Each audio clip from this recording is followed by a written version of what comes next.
मारवाड़ की सीरीज के भाग 5 में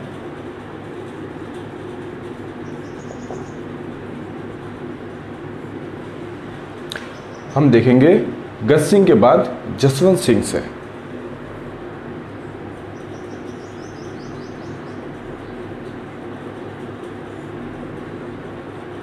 जसवंत सिंह प्रथम, ठीक है। इनका कार्यकाल रहा 1638 ईस्वी से 1678 ईस्वी तक। इनके पिता गज सिंह की जो मृत्यु है वो हुई थी आगरा में, और जसवंत सिंह का जो जन्म है 1626 में बुरहानपुर में हुआ था। हमें ध्यान में है कि मोटा राजा उदय सिंह के मुगलों की अधीनता स्वीकार करने के बाद मुगलों का जो जोधपुर के राजाओं का ज़्यादातर समय मुगलों की शाही सेवा में बीता, और शाही सेवा के अंतर्गत ही गज सिंह ज़्यादातर दक्षिण में ही रहे, और गज सिंह की जो है मृत्यु वो भी आगरा में हुई। जिस समय गज सिंह की मृत्यु हुई थी उस समय जसवंत सिंह अपनी ससुराल बूंदी में थे, और वहाँ से वो आगरा रवाना हुए। आगरा रवाना होने के बाद आगरा में ही 1638 में आगरा में शाहजहां के द्वारा, ठीक है, इनका टीका दस्तूर जसवंत सिंह जी का किया गया, और शाहजहां ने इनको खिल्लत भेंट की और महाराजा की उपाधि दी। तो शाहजहां ने जसवंत सिंह को महाराजा की उपाधि दी, ठीक है। और इनको 4000 जात और 4000 सवार, ये मनसब जसवंत सिंह को प्रदान किया शाहजहां ने। अब चूंकि जसवंत सिंह 1626 में पैदा हुए थे और राज्याभिषेक के समय ये केवल 12 वर्ष के थे, इस वजह से आसोप के ठाकुर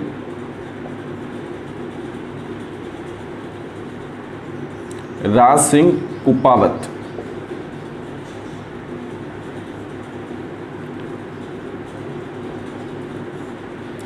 इनको जो है मंत्री नियुक्त किया जोधपुर का, और इनके ही अंडर जोधपुर रखा जब तक कि ये वयस्क नहीं हो जाता।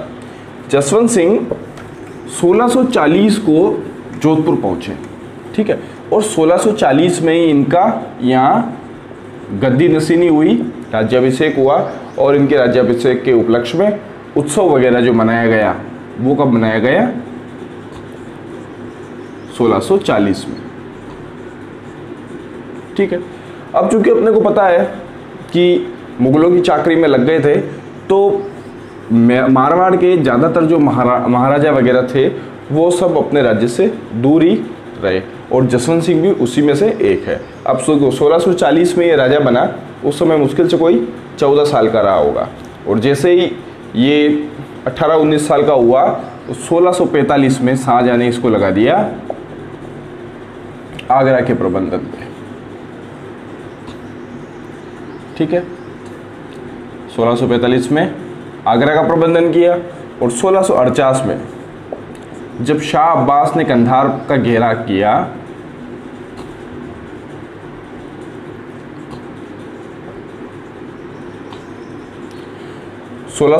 में शाह अब्बास ने जब कंधार पे घेरा डाला तो उस समय शाही सेना के साथ जसवंत सिंह को कहाँ भेज दिया गया? कंधार भेज दिया गया। कंधार में इसने जो अद्भुत पराक्रम और वीरता का प्रदर्शन किया, उससे खुश होकर शाहजहां ने जो मनसब था वो 6000 जात और 6000 सवार कर दिया, ठीक है। ये चीज़ महत्वपूर्ण इसलिए हो जाती है क्योंकि ये अपने को ध्यान में रखना है कि अब तक मारवाड़ के राजाओं में सबसे ज़्यादा जो मनसब है वो जसवंत सिंह को ही दिया गया, ठीक है। 6000 जात और 6000 सवार, ये मनसब 6000 जसवंत सिंह को दिया गया। अपने को ध्यान में है कि 7000 का मनसब अकबर के द्वारा मान सिंह को दिया गया था, ठीक है। तो 6000 जात और 6000 सवार का मनसब इनको दिया गया। शाहजहाँ इनसे बहुत खुश रहता था और इसी वजह से जब 1657 में शाहजहाँ बीमार पड़ गया, खबर फैल गई 1657 में शाहजहाँ बीमार पड़ गया। इसके बीमार पड़ते ही उत्तराधिकार का युद्ध शुरू हो गया और ये लड़ा गया औरंगजेब मुख्य रूप से और दारा के बीच। ठीक है, शाहजहाँ के और भी पुत्र थे, मुराद और शुजा भी, लेकिन जो दावेदार था सबसे बड़ा पुत्र जिसको शाहजहाँ भी पसंद करता था और सारे राजपूत राजा पसंद करते थे, इसकी धर्म सहिष्णु नीति के कारण ये एक बहुत ही समझदार और सुलझा हुआ व्यक्ति था और औरंगजेब थोड़ा कट्टरवादी था। ठीक है ना, तो इस वजह से मुख्य रूप से इस उत्तराधिकार युद्ध के ये दो पात्र रहे, क्योंकि ये शाहजहाँ का उत्तराधिकारी मनोनीत जैसा ही था, तो औरंगजेब ने इसका विरोध करना शुरू किया और ये युद्ध इसके। और हम देखते हैं कि जसवंत सिंह जो है वो किसके पक्ष में थे। अब चूंकि जसवंत सिंह शाही सेना की तरफ से लड़ रहे थे, शाहजहाँ की तरफ से लड़ रहे थे और शाहजहाँ का पक्ष दारा का पक्ष था, इसलिए जसवंत सिंह दारा के पक्ष से युद्ध लड़े उत्तराधिकार में। अब औरंगजेब जो है जब शाहजहाँ बीमार हुआ और खबर फैली कि एक बार तो खबर ऐसी फैल गई थी कि शाहजहाँ की मृत्यु हो गई है। ठीक है, तो ये लोग औरंगजेब जो है अपनी सेना इकट्ठी करके मुराद को इसने अपनी तरफ मिला लिया और इसने रवाना हुआ। तो उज्जैन के पास एक स्थान है धर्मत। ठीक है, यहां जो है सबसे पहले अप्रैल 1658 में पहली मुठभेड़ हुई दारा और औरंगजेब के बीच। ठीक है, दारा के पक्ष में कौन कौन थे? जसवंत सिंह, कासिम खान, ये लोग दारा के पक्ष में थे। औरंगजेब और मुराद ये उसके पक्ष में थे। अब इस धर्मत के युद्ध में क्या हुआ कि चूंकि इनके पास औरंगजेब के पास तोपे बंदूकची बहुत अच्छे थे, इस वजह से इस धर्मत के युद्ध में दारा की दाल गली नहीं। और लास्ट टाइम पे ऐसा माना जाता है कि कासिम खान जो था, जो सबसे पहले शाही सेना की तरफ से लड़ रहा था, उस कासिम खान ने भी गद्दारी कर दी। अंतिम समय में इसने विश्वासघात कर दिया और ये किसकी तरफ जा मिला? औरंगजेब की तरफ।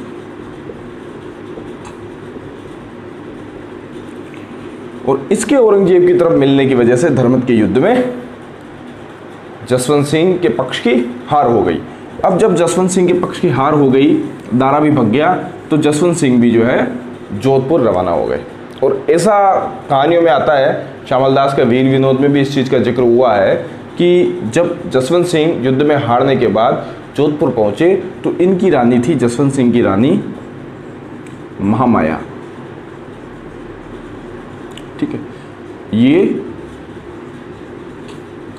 उदयपुर राजघराने की कन्या थी और इसने दुर्ग के फाटक खोले नहीं। ठीक है, और ये जो है बड़ी नाराज हुई जसवंत सिंह से, क्योंकि युद्ध में पीठ दिखा के भाग गए। ठीक है, युद्ध में लड़ते हुए मरे नहीं, पराजय स्वीकार करके ये आए थे। इस वजह से दुर्ग के द्वार जो है उदयपुर की रानी महामाया ने खोले नहीं और जिद करके बैठ गई कि मैं तो सती हूँ। और फिर रानी माँ के समझाने पर बड़ी मुश्किल से ये तैयार हुई। अब इस कहानी के बारे में थोड़ा सा विवाद भी है। गोपीनाथ शर्मा इस कहानी को स्वीकार नहीं करते और जोधपुर के ख्यातों में भी जो है इस कहानी का विरोध किया गया है, क्योंकि वो कहते हैं कि उस समय जो है महिलाएं पतिव्रत धर्म में इतनी निष्ठ होती थी कि अपने पति का इतना विरोध नहीं करती थी। ठीक है, लेकिन श्यामल दास जो है इस कहानी की पुष्टि करते हैं। अपने को भी ये कहानी ध्यान में रखनी है। ठीक है ना, बाई चांस कभी कोई प्रश्न इससे पूछा जा सकता है। तो अब मामला क्या हुआ, औरंगजेब जो है उसने अपना राज्याभिषेक करवा लिया। राज्याभिषेक करवाने के बाद जसवंत सिंह, अब चूंकि ये तो राज्य की सेना में थे भीष्म पितामह की तरह, उसके दरबार में उपस्थित हो गए और औरंगजेब ने भी ऐसा कोई मन में द्वेष कुछ रखा नहीं और इनको जो है इनका मनसब वापस बहाल कर दिया 6000 जात 6000 सवार का। ठीक है, और फिर जो है अब उधर सूजा ने आक्रमण किया, सूजा बंगाल की तरफ से आया। अब लड़ाई हुई खजुआ का युद्ध। ये जो युद्ध है ये सूजा और औरंगजेब के बीच हुआ। ठीक है, ये हुआ 1659 में।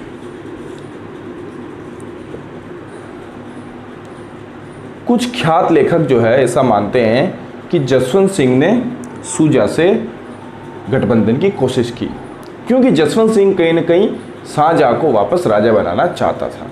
क्योंकि शाहजहाँ के काल में जसवंत सिंह और राजपूतों का जितना सम्मान हो रखा था, उसे पता था कि औरंगजेब जो है एक अलग प्रकार का आदमी है और थोड़ा धार्मिक नशा जो है वो औरंगजेब में ज़्यादा है।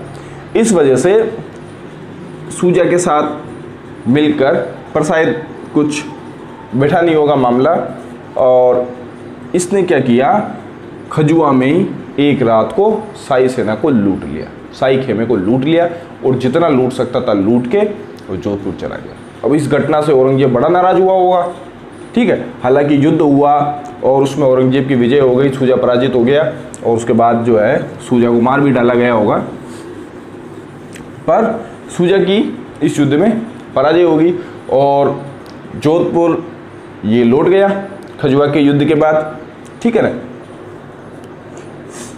अब इन दोनों के बीच में इतना ज़्यादा मनमुटाव हो गया, लेकिन इस समय एक जयपुर के राजा जय सिंह ने अपनी महत्वपूर्ण भागीदारी निभाई और औरंगजेब और जसवंत सिंह के बीच में जो मनमुटाव था उसको इसने दूर किया।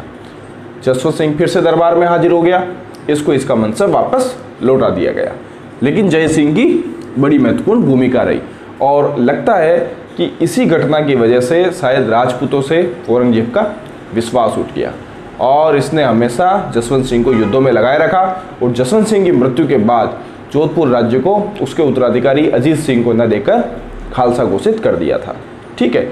और अमर सिंह का जो पोता था इंद्रमल, उसको जोधपुर का प्रशासक नियुक्त कर दिया था। हम देखेंगे अजीत सिंह को कितनी मुश्किलें आई जोधपुर पर वापस अधिकार करने में। तो मामला यह है कि खजुआ के युद्ध के बाद मनमुटाव को एक बार तो जय सिंह ने ऊपरी तौर पे दूर कर दिया था। अब क्या हुआ, राजा बन गया औरंगजेब। औरंगजेब के राजा बनते ही सबसे पहले तो 1659 में जसवंत सिंह को गुजरात का सूबेदार नियुक्त किया गया, पर जल्दी इसको यहां से हटा दिया गया और 1662 में इसको भेज दिया दक्षिण में। अपने को ध्यान में है कि औरंगजेब के काल में दक्षिण में एक शक्ति जो है वो शाहजहाँ के काल से उभरनी शुरू हो गई, शिवाजी। ये शक्ति बहुत तेजी से उभरी और इसने मुगलों की नाक में दम कर दिया और इसको दबाने के लिए औरंगजेब ने भेजा शाइस्ता खां को।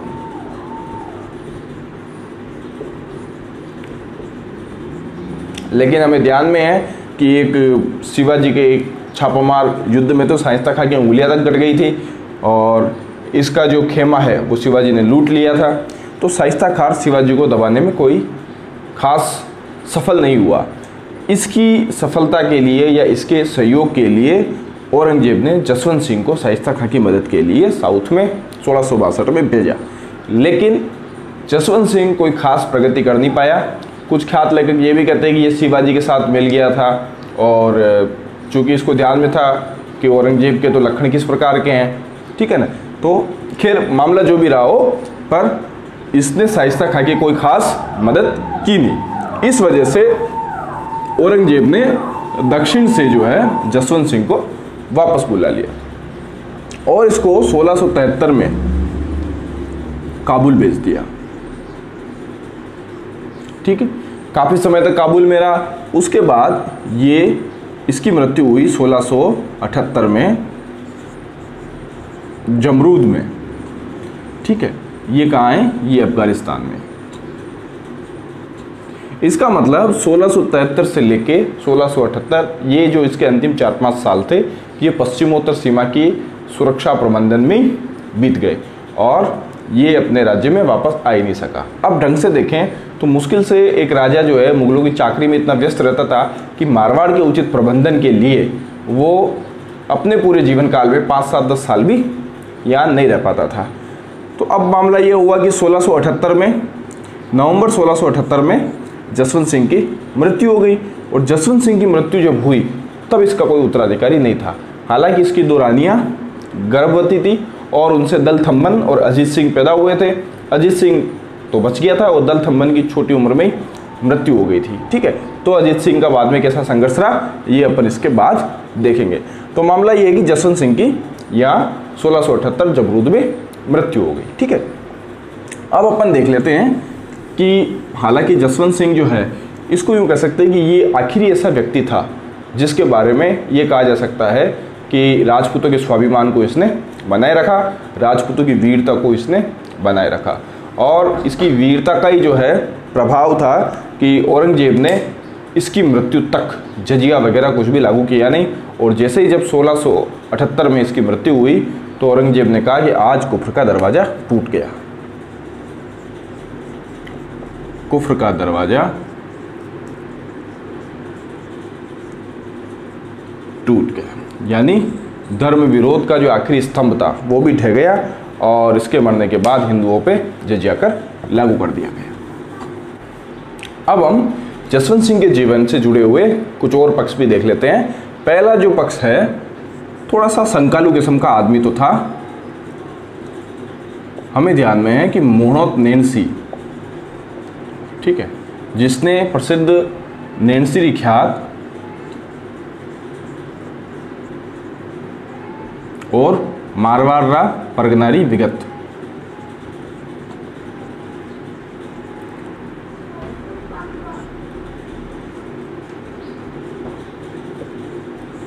दो पुस्तकों की इसने रचना की थी। और मारवाड़ के इतिहास को जानने के लिए और यहाँ तक कि मेवाड़ और आसपास के दूसरे राज्यों के इतिहास को जानने के लिए भी यह एक महत्वपूर्ण संदर्भ ग्रंथ के रूप में काम करते हैं। और इनके बारे में जो हमने राजस्थान का जो साहित्य पढ़ा है उसमें चर्चा कर ली है, तो यहाँ वापस पुनः चर्चा की आवश्यकता नहीं है। मोहनोत नैन्सी और इसका भाई था सुंदर। अब किसी बात से नाराज होकर जसवंत सिंह ने क्या किया, 1667 में इन दोनों को कैद कर लिया और इन पे 1 लाख रुपए दंड लगाया। ठीक है, और इनको कैद में ही, उस समय दक्षिण में थे, कैद में ही मारवाड़ जाने का हुक्म दे दिया। और इस 1 लाख रुपए जुर्माने से और इनके अपमान से ये दोनों इतने दुखी हुई कि 1670 में इन दोनों ने आपस में कटार भोग के आत्महत्या कर ली।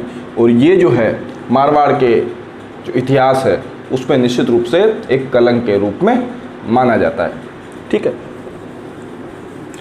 तो इसके दरबार में मोहनोत नैन्सी के अलावा कुछ और भी विद्वान रहे जिसको अपन आगे देखेंगे। पहले देख लेते हैं इसने क्या क्या निर्माण कार्य करवाए। ठीक है, इसकी रानी थी कछुआ रानी अतिरंगदे। ये कछुआ वंश की थी और इस रानी ने जो है जान सागर का निर्माण करवाया, जिसको शेखावत जी का तालाब भी कहते हैं। ठीक है, इसकी एक और रानी थी जसवंत दे। ये हाड़ी रानी थी और इसी का पुत्र अजीत सिंह था। ठीक है, और इस जसवंत दे ने राई का बाग का निर्माण करवाया, प्लस इसने एक कल्याण सागर तालाब का निर्माण कराया जिसको रातानाड़ा कहते हैं।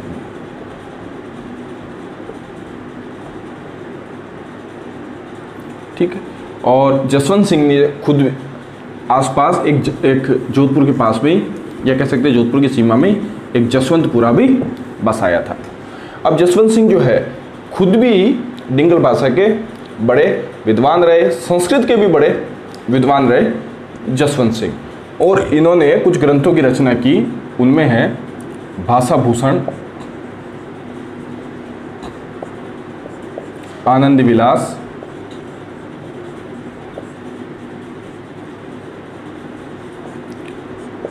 अपरोक्ष सिद्धांत सार,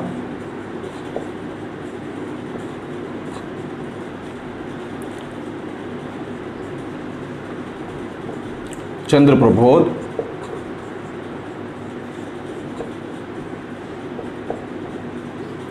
ठीक है।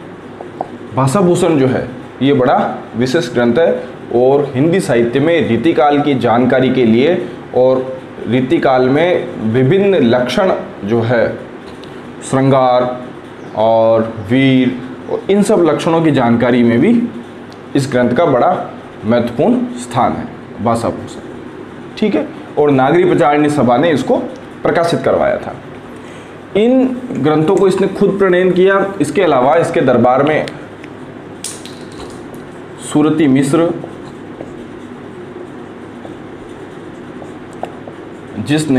सुरती मिश्र भी थे जिसने श्रीनाथ विलास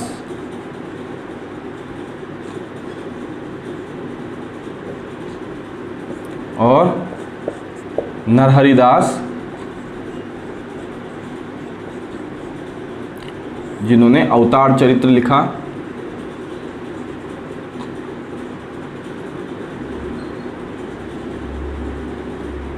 और नवीन कवि इन्होंने नेह विधान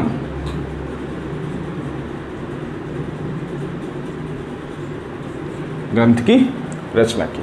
तो इस प्रकार देखते हैं कि जसवंत सिंह शायद मारवाड़ के वो आखिरी राजा थे जो साहित्य निर्माण और वीरता के लिए जाने जाते थे। इनके बाद जो है मारवाड़ के पराश्रित से बुझे हुए और इस तरह के राजाओं का कार्यकाल शुरू हो जाता है, ठीक है। तो आगे हम देख लेंगे अजित सिंह।